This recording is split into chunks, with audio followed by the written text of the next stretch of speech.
I'm Larry Handley, and this is For Better or Worse, brought to you by Little Brown Dog Productions. This is a podcast designed to help couples plan their wedding day by introducing them to the very best wedding professionals in the Greater Cincinnati area. Debbie Boyd is joining us today. She is the owner-operator of Happy Travel Agency and helps couples plan their honeymoons and even destination weddings.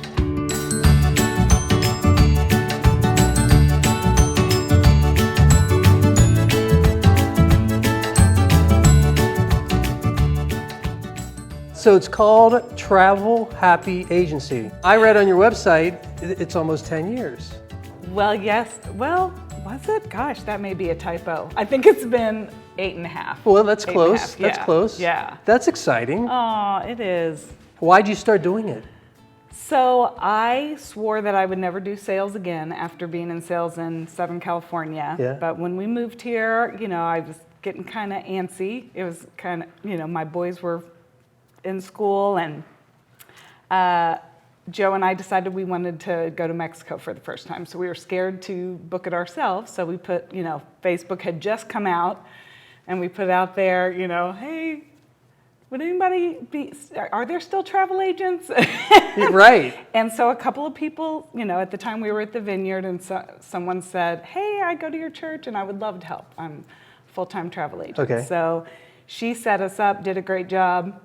Next year, same thing. And then she was like, Debbie, you really should do this. Like, you would be a natural. And I was like, nope, not interested. Well, you call it sales, but it's also planning. Absolutely, and that's kind of two different things, isn't it? And so I just had to change my mindset. She was like, Debbie, this is totally a fun gig. There's no, I don't have any prerequisites for how much you need to sell a month or anything. I just need some help. And so I said yes.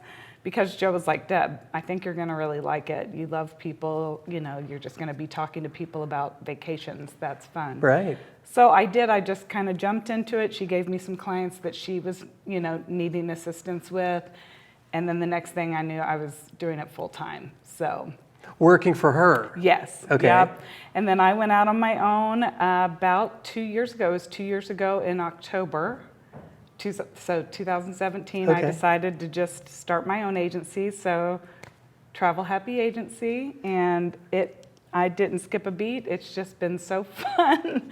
And I just, I've never had to sell or put myself out there like market or anything.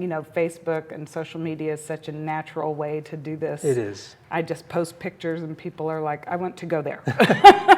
So in terms of your misconceptions about sales, did you find that it's really not selling because people maybe are coming to you and saying exactly, yeah. I just never wanted people to feel like, in conversation or knowing Joe and then meeting me, oh, now she's going to just try to like sell her thing, sell trips to.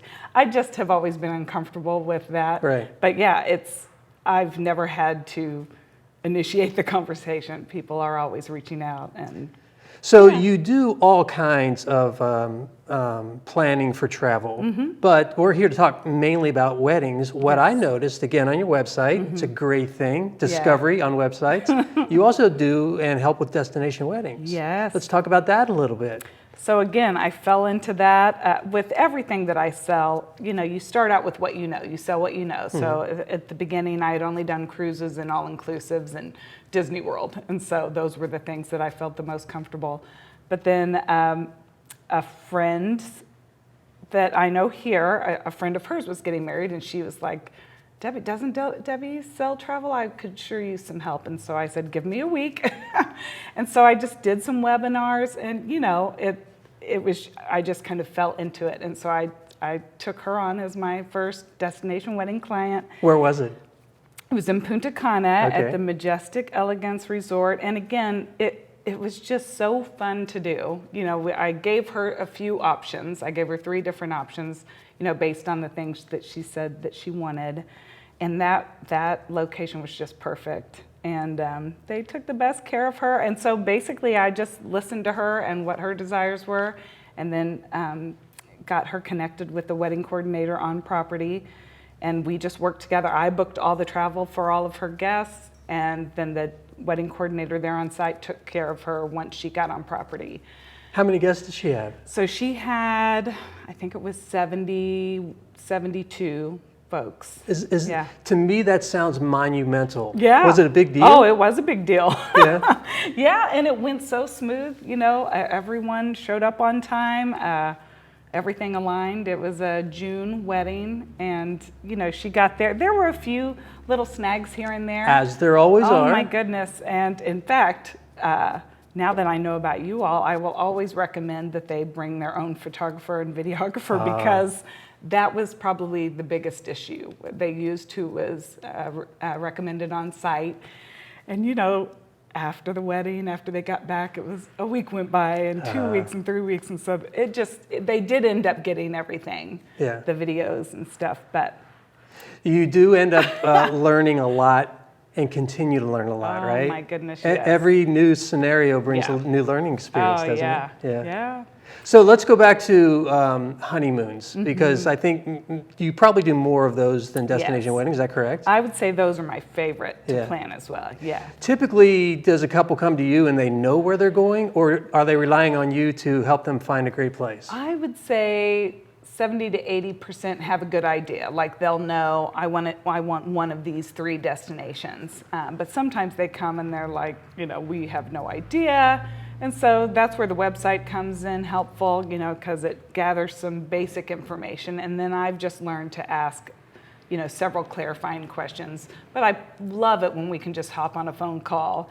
And, you find out a lot about people, just, where have you been in the past? What are your favorite things to do? And that just kind of helps narrow down, especially the time of year. And do people generally want to go back to someplace they've been, or they want to go someplace new? I find that most people want someplace new. And a lot of brides and grooms, they want something different. And I think they're thinking about, we don't want to just do the same old that everybody's talking about. But then after we talk about all the things they love to do, sometimes it is just, people, I think they just want this unique experience. Yeah. But it comes down, I'm like, don't worry about what everybody else thinks about where you're going. That's good advice. It needs to be what you want to do and the type of experience you're looking for.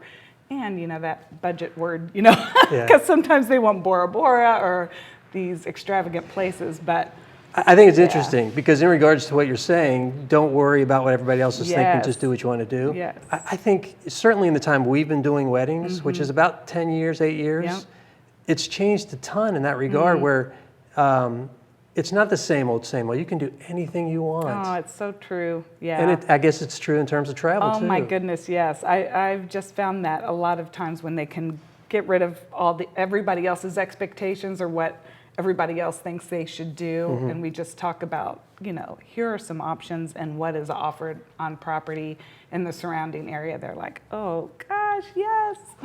Little inside question into being a travel agent. So you get to talk about all these places to people. Did you get to go? I do. That is one of the great I'm so glad you answered that way.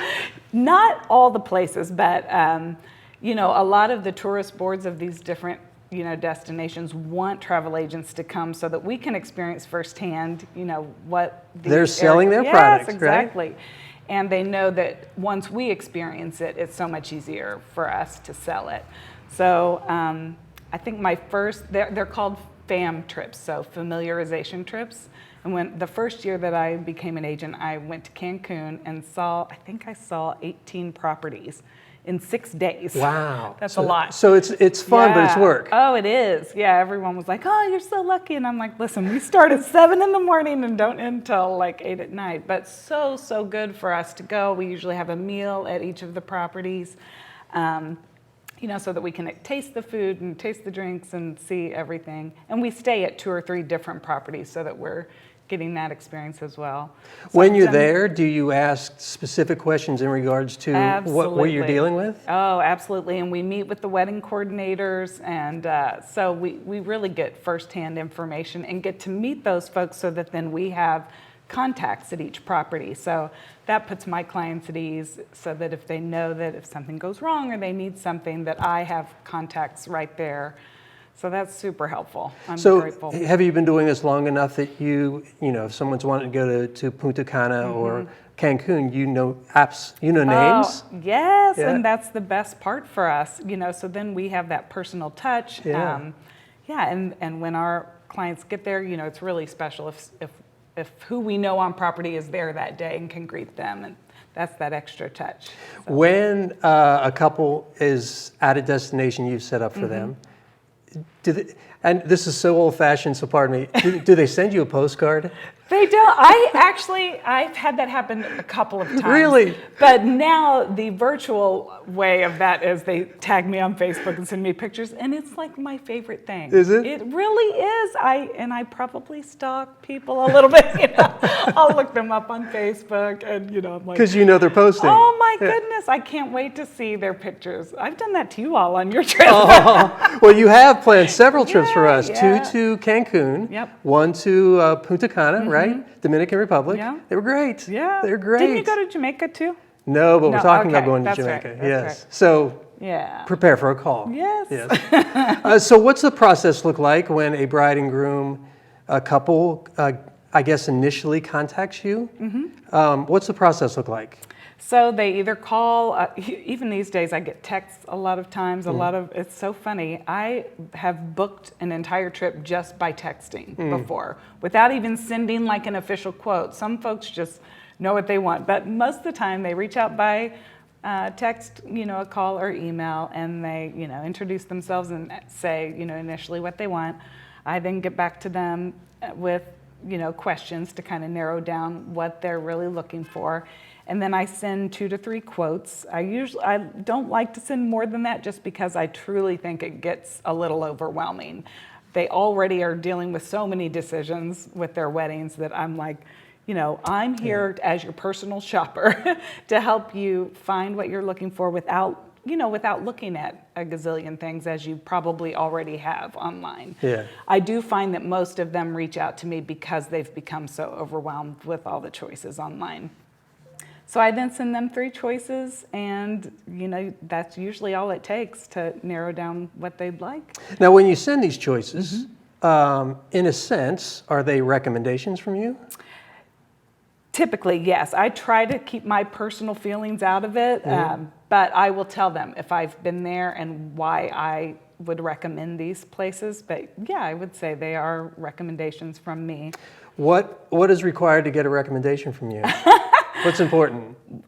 Me being there is, You haven't great. visited there. Yes, Okay. but that's not always. I haven't been to all of the places. But That you're is my going to. goal. That is my goal. But if I've been there, that definitely helps so that I can say, I've personally experienced this. These are my feelings.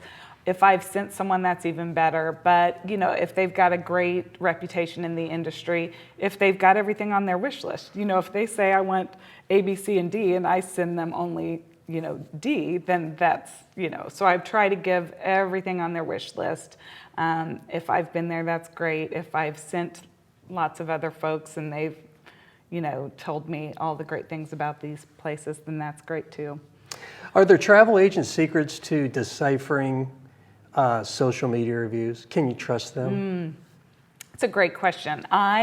We have other travel agent pages and sites, folks that have been in the industry for years, where we're sharing our knowledge with each other. Kind of inside stuff. Inside stuff. So yes, I do truly look at TripAdvisor, but what I try to remind, it seems like folks look at they click on the terrible reviews and they read all of those. And I'm like, there's 100 of those reviews. And then there's, 15,000 of the good and very good 4 and 5 reviews. star So reviews. yeah. So, but on top of that, I love to go to my industry pages and ask other professionals, what are your experiences? What are your clients? So that really is a benefit to using a travel agent, is we're getting the inside knowledge from folks who've been in the industry for years, who've been sending people to these properties who can give insight. So We're sitting here together at the Phoenix, by the way, beautiful Yes, Phoenix. it is We appreciate beautiful. them letting us use this space to Yes. talk to you. But it's spring-ish of 2020. Right. What are some of the hot spots? Where are people going? Well, I'm very excited about Los Cabos. So I used to live on the West Coast, and it would have been so easy for us to go down to Los Cabos, but we never did because our kids were young and we had $0. You're busy. Yeah, right.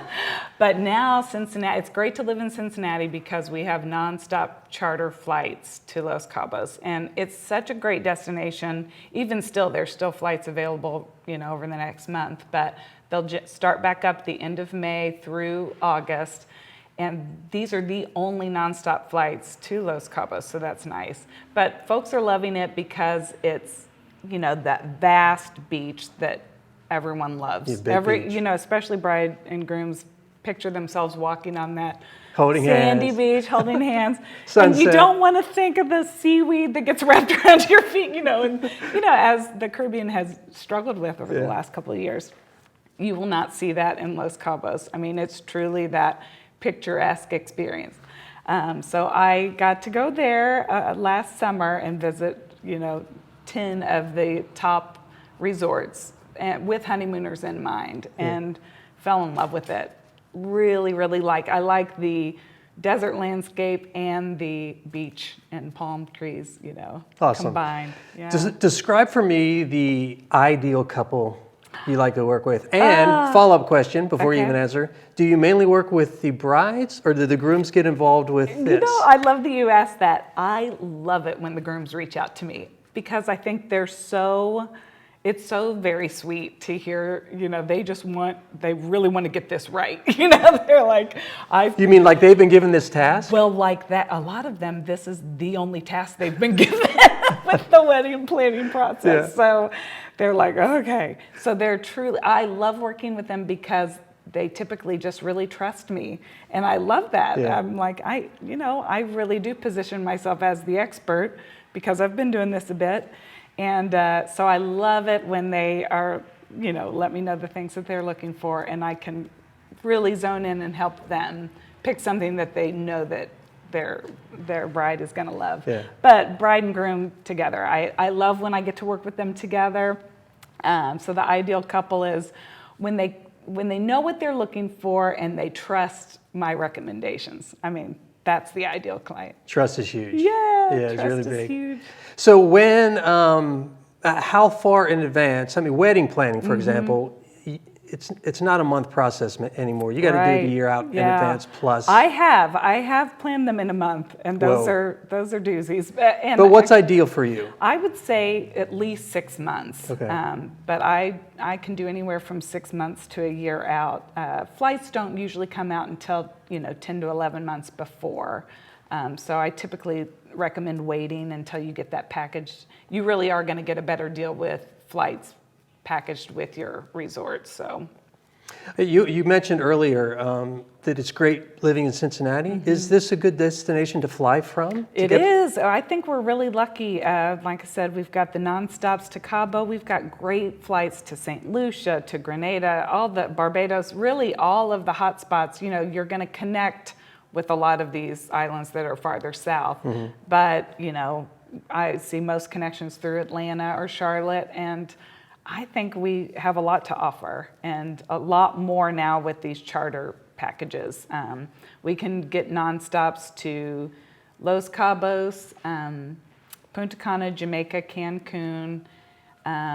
We're working on one to Puerto Vallarta, which is another hot spot. Yeah. I really like that area. So yeah, Cincinnati's got it going on. We're lucky. So we talked a little bit about social media reviews. Do you get some? I do. So I typically ask folks after they travel to go to my Facebook page. I don't have my website set up for reviews yet, but I love reviews. I typically say, if you had a great experience. Right, as opposed to, here's the choice I want to give you. Either tell me about a really great one that you're most proud of, or write your own. What would it say? That's a great question.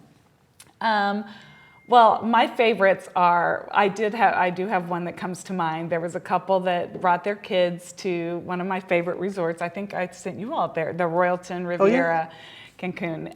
Excellent. They got there and they just weren't happy with their room. And they had paid for an ocean view. And at some of these resorts, I swear that's the thorn in my flesh. It's like, I know, sometimes it's like, oh, if I stand on the tippy toes of my, I can see some I motion. can see some motion. But they were just not happy. They were in a very noisy area of the resort, so I reached out. I did happen to have a contact at the resort. I reached out to her.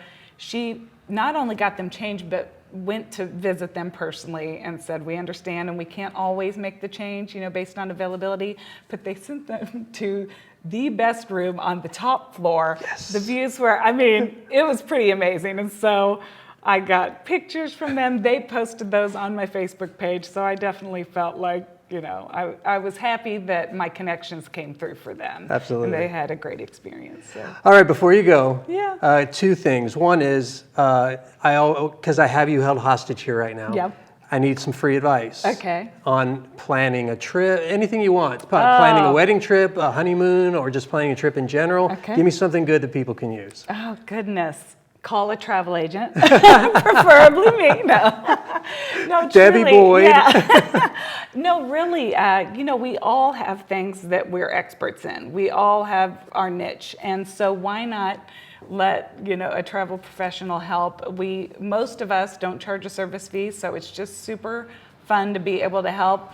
Don't hold back and let us know everything on your wish list, because sometimes you can get everything that you want. If you're calling at the right time and traveling at the right time. So reach out.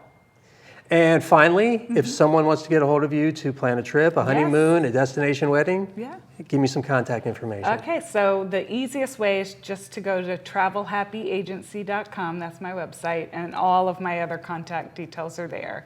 But I'm on social media, Travel Happy Agency on Instagram, and on Facebook as well. I'm intrigued with names. Yeah. Travel Happy sounds pretty self-explanatory. Yeah. Is there a story there at all? Well, when I went out on my own, it was the whole, you're doing the Google search, so looking for the websites, and we were texting with some friends who we love to travel with. And she said, Debbie, she said, Travel Happy Agency is available, and I just feel like that describes you in a nutshell. Yeah.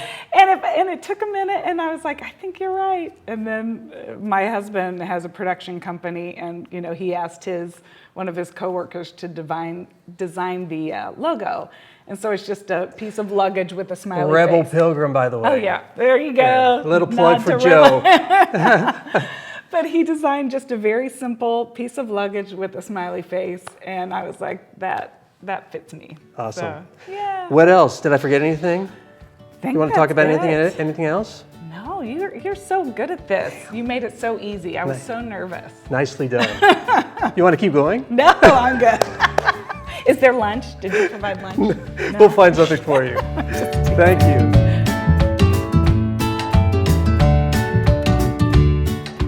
Thank you for listening to For Better or Worse, produced by Little Brown Dog Productions. Until next week, happy planning.